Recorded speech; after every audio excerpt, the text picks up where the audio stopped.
इसी तरह के वीडियो पाने के लिए एंड जीके क्यूज के लिए सब्सक्राइब करें हमारे चैनल एंड शेयर करें। धन्यवाद। नमस्कार, स्वागत है आपका वर्मा कोचिंग JCERT में। और हम लेकर आज हाजिर हैं क्लास 8 का सामाजिक एवं राजनीतिक व्यवस्था 8वीं कक्षा के लिए। ठीक है, आज हम इसका फर्स्ट चैप्टर का क्वेश्चन का आंसर करेंगे। तो आइए सबसे पहले हम इसका फर्स्ट चैप्टर देखते हैं। इसका फर्स्ट चैप्टर जो है उस चैप्टर का नाम है संविधान। ठीक है, फर्स्ट चैप्टर है उसका नाम है संविधान, जिसका संविधान के रचयिता BR अम्बेडकर जी हैं। और इसका हम क्वेश्चन का आंसर करेंगे। पाठ को आप ध्यान से पढ़ेंगे जिससे आपको क्वेश्चन का आंसर बेहतर समझ में आएगा। ठीक है, आइए शुरू करते हैं पहला पाठ। कहा गया है रिक्त स्थानों की पूर्ति कीजिए। तो रिक्त स्थानों की पूर्ति कीजिए। किसी व्यक्ति को उसके जन्म से मिलने वाले अधिकार, किसी भी व्यक्ति को जन्म से मिलने वाले अधिकार को क्या बोलते हैं? जन्माधिकार बोल सकते हैं, या फिर आप मानव अधिकार भी बोल सकते हैं। ठीक है, मानव अधिकार, मानव अधिकार। दूसरा है शिक्षा, खाली जगह सूची का विषय है। तो शिक्षा कैसी विषय का सूची है? ये समवर्ती का है। क्या है? समवर्ती सूची का विषय है। खाली जगह अगला है खाली जगह सीमित की रिपोर्ट के आधार पर संविधान में मूल कर्तव्य शामिल किए गए हैं। तो कौन से रिपोर्ट पर शामिल किया गया है?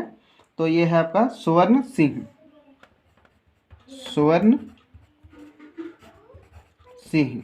ठीक है, स्वर्ण सिंह समिति की रिपोर्ट। चौथा है संविधान के भाग खाली जगह में मौलिक अधिकारों का वर्णन किया गया है। ठीक है, चौथा नंबर संविधान का है ना।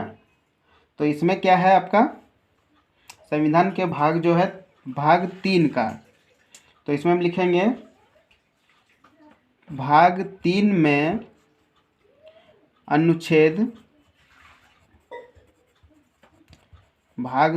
अनुच्छेद 12 से 30 तक, 12 से 30 तक और 32 से 35 तक में मौलिक अधिकारों का वर्णन किया गया है। यही आप इसमें भरेंगे। ठीक है, देखिए अगला है कि मानव अधिकार दिवस हर साल खाली जगह को दुनिया भर में मनाया जाता है। तो मानव अधिकार दिवस कब मनाया जाता है? 10 दिसंबर ना। मानव अधिकार दिवस जो है 10 दिसंबर को हर एक साल मनाया जाता है। 10 दिसंबर, 10 दिसंबर को। ठीक है, अब आगे क्वेश्चन की ओर बढ़ते हैं। दूसरा का क्वेश्चन का आंसर है कि निम्नलिखित प्रश्नों के उत्तर दीजिए। संविधान में वर्णित किन्हीं 5 मौलिक कर्तव्यों को लिखिए। दूसरा का पहला का आंसर देखते हैं। आपको बुक में ही मिल जाएगा अगर ध्यान से पढ़ेंगे तो। आइए खोजते हैं मौलिक कर्तव्य। ये देखिए पेज नंबर आपको 6 में मिलेगा। ठीक है, पेज नंबर 6 में है। यहाँ पर बहुत सारा संविधान में मौलिक कर्तव्य दिया हुआ है। ठीक है, तो आप इनमें से कोई भी 5 लिख सकते हैं। जैसे पहला है संविधान का पालन और उसके आदर्शों, संस्थाओं, राष्ट्रीय ध्वज और राष्ट्रगान का आदर करना चाहिए। ठीक है, दूसरा है कि स्वतंत्रता के लिए हमारे राष्ट्रीय आंदोलन को प्रेरित करने वाले उच्च आदर्शों को अपनाना चाहिए। तीसरा है भारत की संप्रभुता, एकता और अखंडता को अनुच्छिन्न रखना चाहिए। अगला है देश की रक्षा और आह्वान किए जाने पर राष्ट्र की सेवा करनी चाहिए। भारत के सभी लोगों की, यहाँ पर देखिए 1 2 3 4 5 6 7 8 9 10 बहुत सारे मौलिक अधिकार हैं। कोई भी 5 आप चुन के लिख सकते हैं। ठीक है, पहले लिखेंगे कि संविधान में वर्णित मौलिक कर्तव्य निम्न प्रकार से हैं, और ये 5 आप लिखेंगे। ठीक है, आइए देखते हैं अगला क्वेश्चन। अगला है दूसरा कि भारतीय संविधान द्वारा प्रदत्त किन्हीं 3 मौलिक अधिकारों को लिखिए। आइए क्वेश्चन नंबर 2 का दूसरा हम ढूंढते हैं।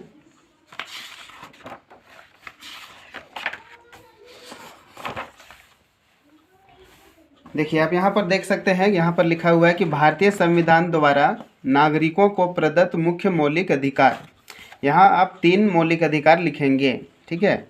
लिखेंगे कि आप लिखेंगे कि भारतीय संविधान द्वारा नागरिकों को प्रदत्त मौलिक अधिकार 3 निम्नलिखित हैं, ठीक है।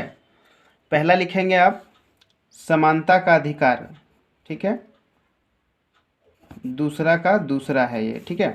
तो लिखिए समानता का अधिकार, तीर का निशान देंगे और आप लिखेंगे यहाँ से कि कानून की नज़र में सभी लोग समान हैं। इसका मतलब है कि सभी लोगों को देश का कानून एक समान सुरक्षा प्रदान करेगा।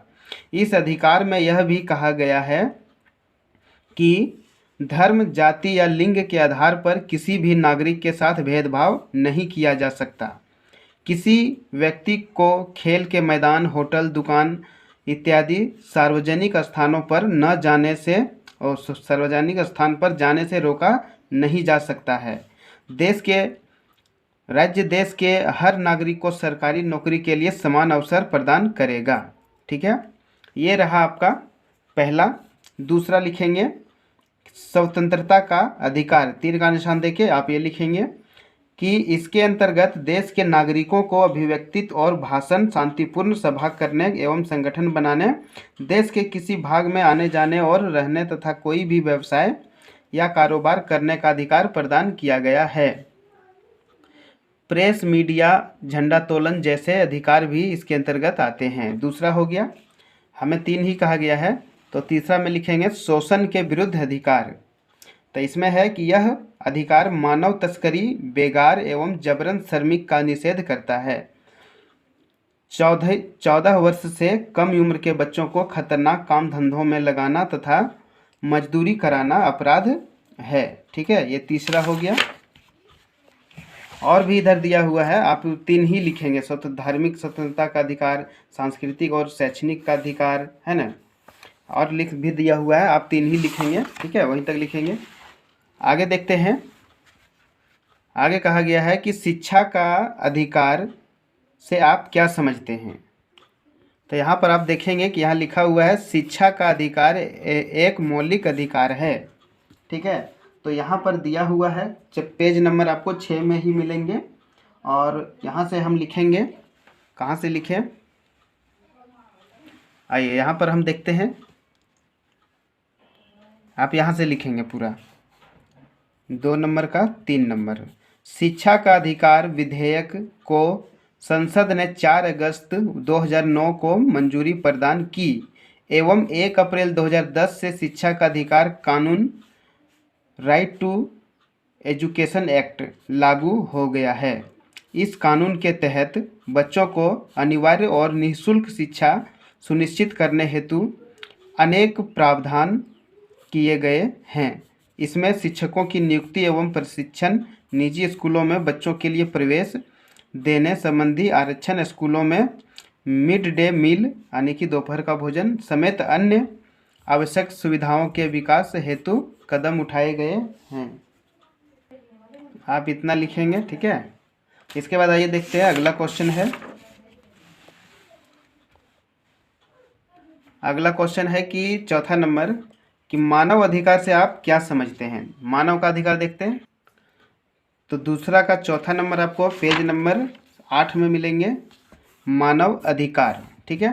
तो यहाँ से आप लिखेंगे दूसरा का 4था कि वैसे अधिकार जो व्यक्ति को उसके जन्म से प्राप्त होते हैं मानव अधिकार कहलाते हैं।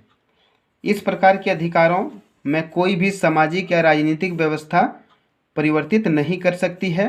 मानव अधिकार से तात्पर्य उन सभी अधिकारों में से जो व्यक्ति के जीवन, स्वतंत्रता, समानता एवं प्रतिष्ठा से जुड़े हैं। इसमें संविधान में वर्णित मूल अधिकार के अलावा अंतर्राष्ट्रीय समझौते के फलस्वरूप संयुक्त राष्ट्र महासभा के द्वारा स्वीकार किए गए अधिकार भी शामिल है।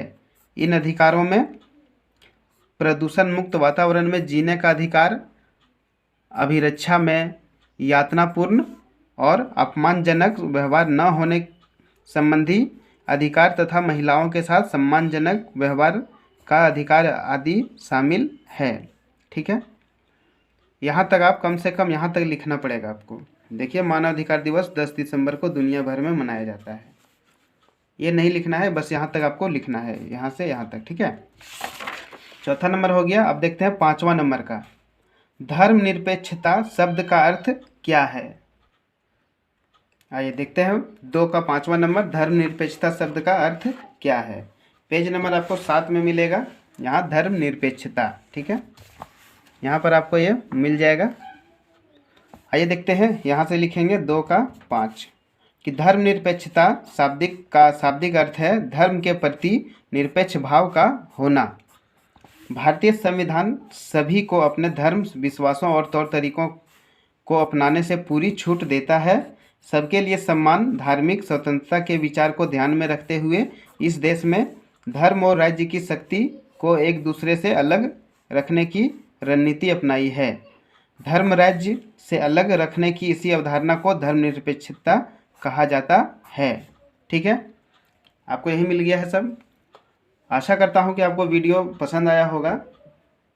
ठीक है, अगर और भी विषयों के आप क्वेश्चन आंसर चाहते हैं तो आप हमारे प्ले लिस्ट के माध्यम से भी आप देख सकते हैं।